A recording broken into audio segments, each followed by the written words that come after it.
I was born with a storm over my head. In the beginning, it was sometimes sunny, but silver-lined clouds and brightness draw the attention of gawkers and bullies just as much as thunder and gloom.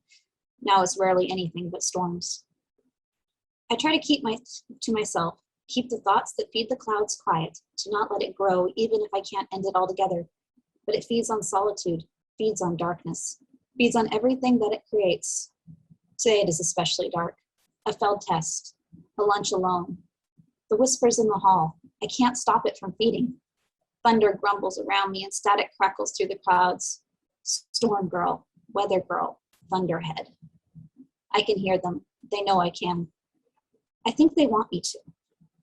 I just need to get through, get over, get out. The bell sets me free, and for a moment the storm subsides. I burst from the doors, feet pounding on the sidewalk, trying to get ahead of any who might follow. It's futile.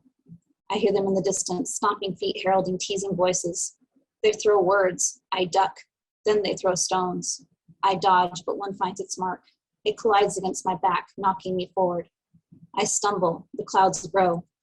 They swirl. The thunder kills like a roar of a great beast. The charge builds.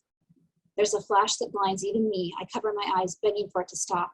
The scent of ozone singes my nose.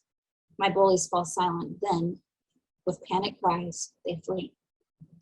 I stay there, on my knees, trembling, until I can breathe again. Then my eyes open to see the damage. A new crack in the sidewalk. Crack? Who am I kidding? It's a crater. A crater caused by my storm, my thoughts, by me. I stumble forward, knees knocking. It's not deep. It could pass as a pothole if not for its sudden appearance, but there, at the bottom, something gleams. What is that? The size of a pear, the opalescent pale object flickers with 1,000 colors that catch the light of the sun. The surface dances with my lightning. Did my storm create it, or just uncover it where it hid beneath the pavement, waiting? I look about. No one watches. I snatch it up. It's cold to the touch, but with a prickle of strange energy. I don't care. I clutch it to my chest and run home. At the door, my mom is worried. She sees my scraped knees, though even I hadn't noticed. She sees the clouds, dark as usual. She does not see my treasure, for I tuck that beneath my sweater and duck my head so she cannot search my eyes. Are you all right? Do you want something to eat? Do you want to talk about it? Fine. Not hungry. No, I have homework. I run upstairs into my room. There, I make a nest for the object, an instinctive action, but one that stirs knowledge that somehow I have. It's an egg. What else could it be? The shape, the energy of life in spite of its unmoving exterior, the sense of preciousness that rises off it, begging for me to protect it. I fall asleep that night to the gentle, familiar sound of my own rain. The egg shines in the dark. I draw it closer. My tears water it, but it does not seem to mind. When I awake, I blink and sit up. The egg that was once a pear is now a melon, still alive with its light and energy. Hand shaking, I pull it to my chest. It throbs against me like a beating heart. I know not what is within, but I love it.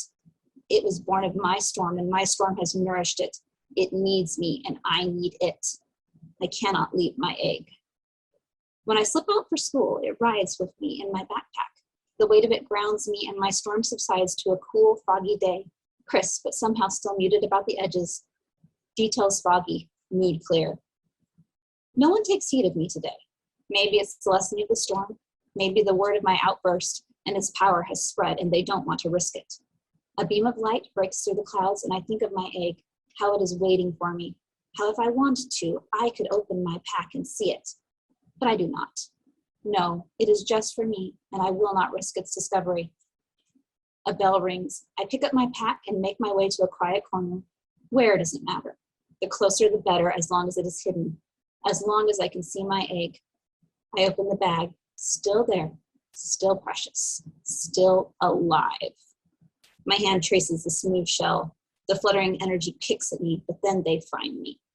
What are you doing, Thunderhead? I cringe. The zipper hisses closed. Panic feeds the clouds. I can't speak.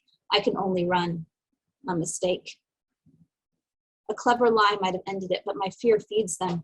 Voices taunt. I flee the building, but they follow. I'm cornered. Darkness swirls above me. thunder, but this only drives them. Freak of nature, get out of here, storm girl, we don't want you. You don't belong. I clutch my pack. If I can keep it safe, nothing else matters. Go away, I whimper. I can't stop it if you don't. The lightning flashes. They ignore the warning.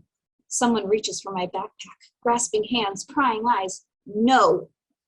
The lightning snaps. It hits close this time, knocking my backpack from my arms. I scream. They fall back, gaping. Smoke rises from the backpack before me. What have I done? The one good thing, the precious thing. The storm destroyed it. Then the backpack quivers. An explosion of light, crackling rather than roaring, dazzles me and all before me. I throw up my hands to shield my eyes. When the dots clear, she is there. Her wings expand to cover me. Her swan-like net alight with scales made of opals. Lightning flashes in her eyes, and dark clouds swirl about her. She is mine. Perhaps she is me. I know not. I care not.